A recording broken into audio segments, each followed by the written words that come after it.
May bagong taktika ang Marcos administration laban sa droga at pinapangako ng Pangulo hindi ito magiging madugo. Nagbabalik si Pierre Pastor para sa detalye. Aminado si Pangulong Bongbong Marcos na isa sa magandang aral na natutunan niya sa resulta nitong midterm elections ay ang sentimiento ng taong bayan ukol sa laban ng gobyerno kontra sa droga. Reklamo kasi ng mga lokal na opisyal bumalik daw ang problema ng droga sa barangay level dahil parang napabayaan ang issue. Part of the lesson of these elections, let's go back to yung sa grassroots level. Paliwanag ni PBBM, hindi naman nila pinababayaan ang pagsugpo ng problema sa droga sa ibaba. Nag-focus lang daw sila sa sindikato at mga drug lord. Ang pinanteriya namin kung saan pumapasok. Kaya kung makita mo, yung nahuli namin na shabu, napakalaki na, laking tonelada as compared sa mga nakaraang panahon. So malaki talagang nahuhuli namin kasi hinahabol namin yung malalaking shipment, pinupuntahan namin yung malalaking warehouse at saka yun.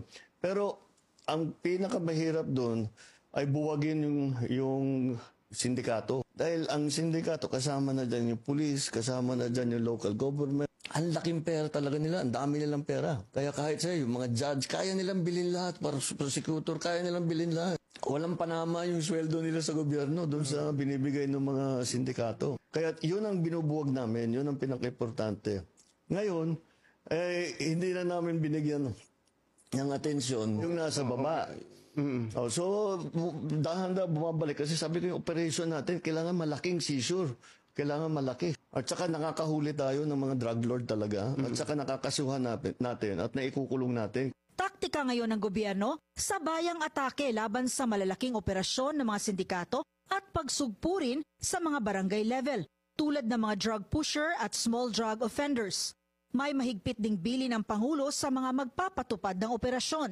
Iniiwasan ko yung basta may suspetsya o may hinala o may sumbong, basta huhuli, papatayin na lang, di ba? Matatanda ang libo-libo ang namatay sa drug war ni FPRRD na siyang dahilan para kasuhan siya ng Crimes Against Humanity sa ICC.